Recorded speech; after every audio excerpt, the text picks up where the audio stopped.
usa ni sa paborito kaayo nako nga kanini ang gospel kining Matthew chapter 25 31 to 46. Ganahan ba mo ani? Mao gid ni siya ang gitawag og the final requirement, the final judgment. Kung makapasar ta aning gisulti dinhi, kung kuanta ba ma-identify ta ni adtong mga tao nga gibutang sa iyang tuo nga gitawag niyang mga karnero, siguro na gitang malangit. Pero arigan ita mabutang sa katong mga gitawag niyang kanding, siguro gitang silutan sa impyerno. Gilingay mong tupad. Nasa pagkakaron unsa man ka, karnero, kanding. Ang wa mulingi, kanding. Klaro kayo. Mo na lingi-lingi gyud sa imong palibot. Kay ngano man ang requirement aron mahimot ang karnero matud pa ni Kristo, unsay gibuhat ninyo ngadto sa labing ubos, maunay inyong gibuhat nga rin ako. Kasagaran na ba nato, di kita mo tanaw aning labing ubos katong iyang gihisgutan, mga gigutom, giuhaw, hubo, way balay, masakiton, nabilanggo, di kita ganahan mo tanaw na nila.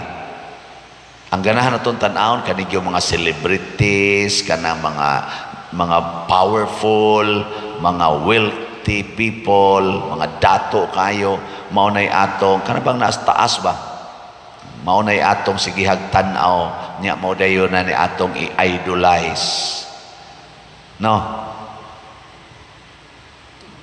Mao sakto dili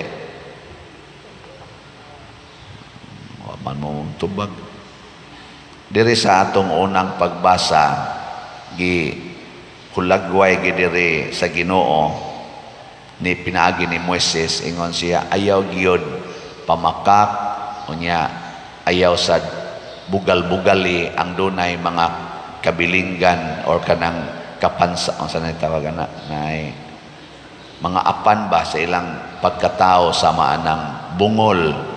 Ayaw o kana ganing sa to, ayaw insultuhi ang taong bungol. Narabay akong driver din kanis Edgar, may pagkabugal-bugal is mga bungol. Nanay siya gi-istorya iya ko nung gagawang tingalito niya na bungol ba gunas uma niya naagi sad siya padong sad siya ngadto siyang laog siyang baboy ngadto si pigiri. Pag ingon niya nga kana ganing sulti ko no siya nga umusta man imong uma sa tiyang giso murag nang umusta siya niya ang gitubag lain ba ingon ko no nga kana ganing gahi kayo ang kuanoy kaning yuta way uwan ingon din siya lain magitubag siya ay bungol man din siya sige magbinungolay o sa ta iya dayong gibutang iyang karga niya ang iyang giistorya partig baboy, ang istorya tungo sa partig uma. Magmaminaw murag buang ba, ayaw jud kuno naghimua sa taong dunay apan or naay dipikto kana sa kunong buta, ayaw alihi ang agianan. Pero nabali man to ako nakitaan diya dapit sa may kanang SSS sa una ba amot SSS mangyapon nagkaron kanang sidewalk diha nga gadanghag sa tong estudyantiha babae nga ang buta galakaw gadag sungkod sige gana ba sigana nga nilabang siya ni cross siya sa buta nga gauna mang sungkod sa buta di nababag siyang tiil siya mo inatumba waysa ang buta ato kay gaana man niya ang katong kon tan-aw ra mas unahan niya layo-layo ra mang buta di ang iyang tan-aw nga makalabang ra gid siya sa atubangan sa buta yang buta kay gauna mang sungkod gaana nababag siyang tiil perti pagkatumba wa man sa noon maapil diri nga kamong mga buta tan-awa nang moagi Ang kadtong nakakita mo iwa magtanaw sa buta. Una mga igsoon, ang pag-atiman day aning labing ubos maoy makapalangit nato. Ang paghigugma sa labing ubos mao day ang atong paagi sa paghigugma nato ni Kristo. Kay si Kristo iyag yung gibutang ang iyang kaugalingon dinhis kalibutan nganha sa mga taong ubos, kabos ug mga sinalikway. Sige, lingi ay mong tupad. Nakinsay mas ubos nato. Ina ba? Nakinsay mas ubos nato. Nya moingon gani siya, ako ubos-ubos ko. Tanawa dayon og kinsay mas dunay kwarta ninyo. Sa to pa kaning mas kwartahan, maogi mo atiman sa way kwarta. Kaning healthy, maogi mo atiman sa masakiton. Ang kaning bright, maogi mo respeto sa mga bugo. Kining guwapa, maogi mo respeto sa mga batignaong. Kay ubos man na siya.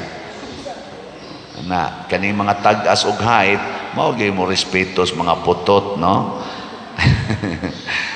Ang kaning mga dagkog ranggo, samaan ng mga presidente, senador, congressman, nga rin nagis gobernador, mayor, hangtod nagis barangay kapitan, mga barangay konsihal, kamogi mo respeto aning mga way ranggo nga mga lumulupyo sa atong nasod.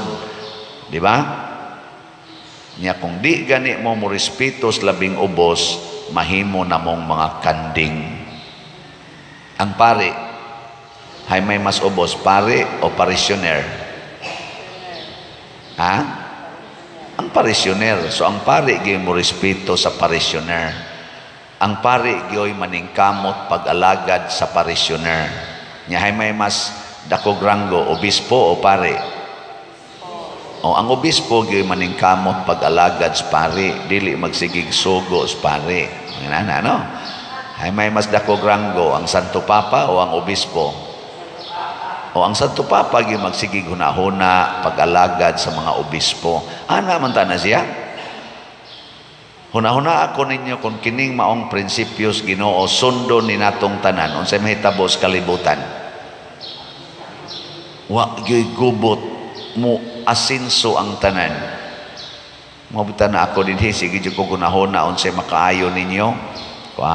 May ani nila baligyaan ginigslat kay haron makaayo ni nila.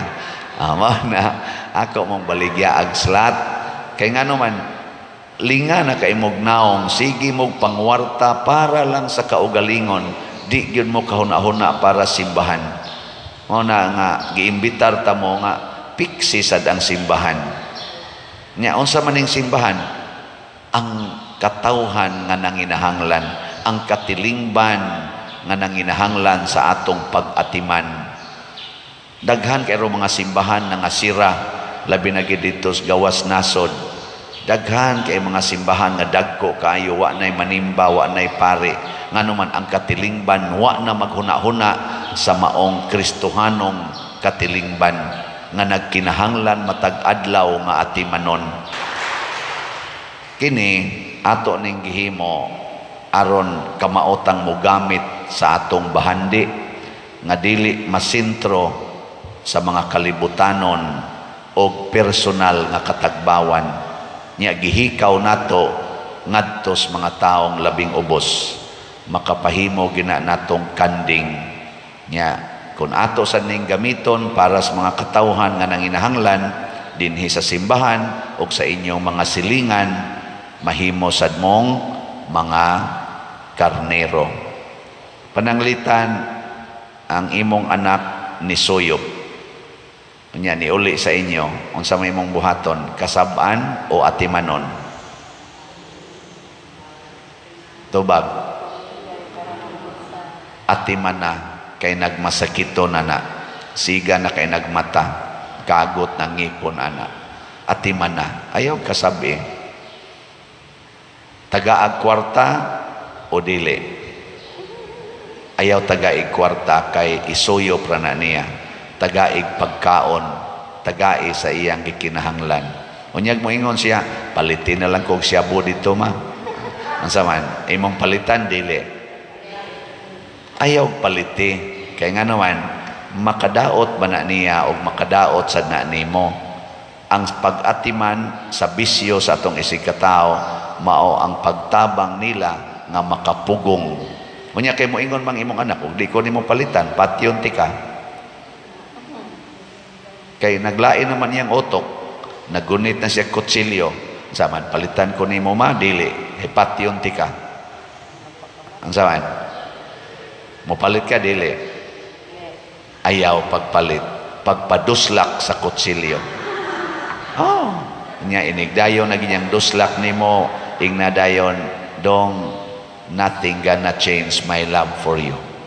Ana, patay dayon ka. Nga ikamatay na nimo, asa man ka, kanding o karnero? Karnero. Sige. Nya kayang imong anak, pag humagpatay nimo, nagbasol man, naghinulsol man, wa na magid hinuon mo suyop, nagbag-o na magmaayo. Hangtod yun nga, namatay siya, wa na magid bubalik siyang bisyo. Asa mo sa to siya? Makanding, makarnero? Karnero. So doon ay panahon nga ang kanding mahimong karnero kung ato lang yung pakamatyan. Mo nang gibuhat ni Kristo, nagpakamatay para nato aron mahimo tang mga karnero.